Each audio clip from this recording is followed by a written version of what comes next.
So, this video was originally going to be released for April Fool's Day, as I promised myself that I never do a 100% comprehensive or serious Goku vs. Superman video. But with how everyone is talking about Goku vs. Superman right now because of Death Battle doing a part 3 to their Goku vs. Superman series, I thought I'd contribute my piece to the conversation by comparing two of the most similar versions of the characters, their live-action incarnations. As Goku only has one live-action version that's at least technically official, while Superman has like a billion, I'll be comparing Dragon Ball Evolution Goku to who is probably the currently most popular cinematic version of the character, being the DC Extended Universe, Snyderverse, or Henry Cavill version of the character, whatever you want to call him. When I first started research for this video, I thought this was going to be a total stomp and completely unfair. But believe it or not, this matchup is insanely close, and probably closer than any other Goku vs. Superman matchup that you can come up with. I had to suffer through actually watching the garbage fires that are Dragon Ball Evolution and the original cut of Justice League. So please make sure to like and subscribe so this terrible viewing experience was actually worth it for me. So to begin, we'll be scaling the AP and speed of Superman from the DCEU before getting into Evolution Goku scaling. Superman's feats and scaling across the DCEU are split between several different films, but are actually remarkably consistent about how powerful he is. In Man of Steel, Superman is able to smash through the force generated by and completely destroy a world engine. These machines are capable of completely terraforming the Earth after a period of several weeks through firing pulses into the Earth's surface. Given how they actually take quite some time to transform the entire planet, by destroying the world engine, Superman would be approximately small country level in power. This is consistent with how Superman is repeatedly stated to be the most powerful being on Earth or in the universe, which would put his strength above creatures like the Karathan, who also demonstrated casual small country-level feats when it dug through the Earth. Later on in Superman's career, newspaper articles allege that Superman, sometime off-screen, moved a tectonic plate in order to stop an earthquake. Now, of course, from this headline alone, it's somewhat difficult to exactly determine the exact events of what transpired, like if he moved the entire plate or part of it, how quickly he moved it, or how much effort it took for him to do it.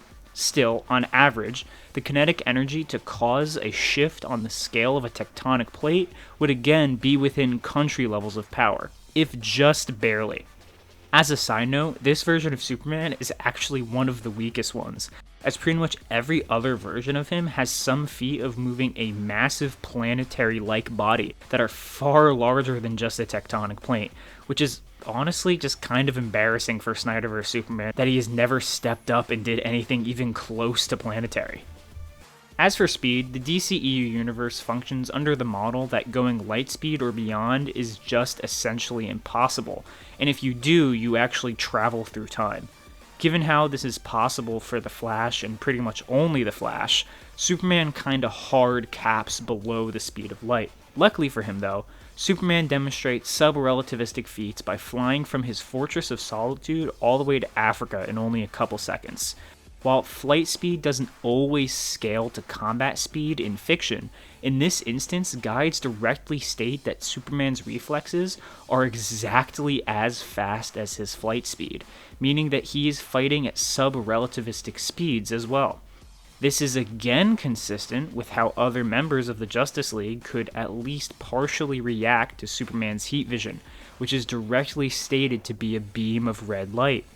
Heat vision is actually important to note here, as while this attack doesn't scale to Superman's combat speed, it should still be a tool that can be much faster than he is to catch opponents off guard. Aside from heat vision, this version of Superman has all the standard abilities that Superman has in most of his stories, like again, heat vision, frost breath, enhanced senses, flight, and the capacity to get stronger by absorbing sunlight.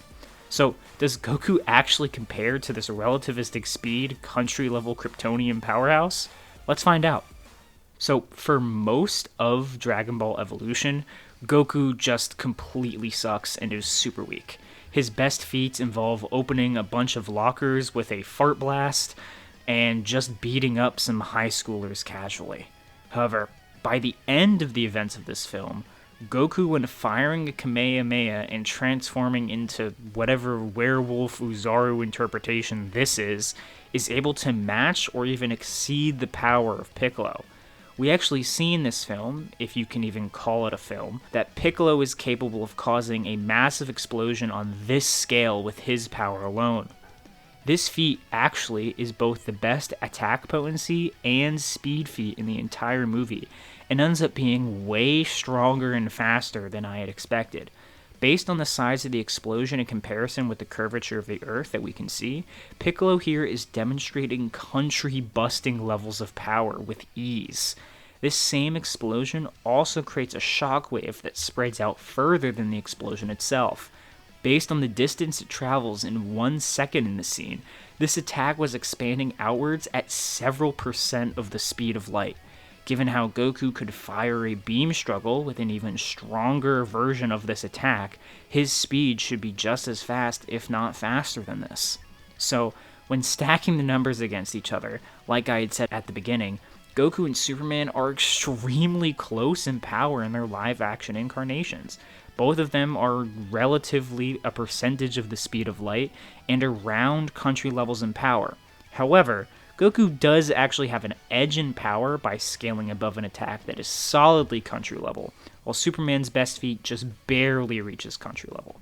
However, Superman does have an advantage in speed, with his feats scaling a bit higher into that relativistic range than Goku's does.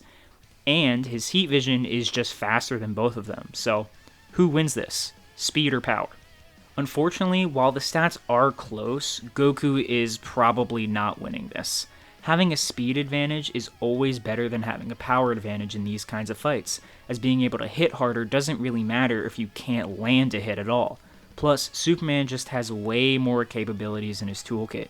His flight, enhanced senses, and just general amounts of experience fighting strong people give him a substantial advantage over Goku, who just vaguely knows martial arts and can fire blue fart attacks. Plus, these so-called ki attacks are just an inferior and slower version of Superman's heat vision, and he would never be able to actually land them on Clark. Plus, keep in mind that Cavill's Superman is arguably the weakest version. Like I mentioned previously, pretty much every other version of Superman in live action has feats and scaling that put them closer to at least planet level, while also having FTL or MFTL scaling. All of them would just easily blitz and one-shot live action Goku. Without any exaggeration, other versions of live action Superman would be a good matchup for like Saiyan Saga Goku, as crazy as that is to believe. So, unfortunately, this is another Goku versus Superman matchup in which Superman wins. If you disagree with my takes today, make sure to let me know how I was wrong in the comments down below. See ya!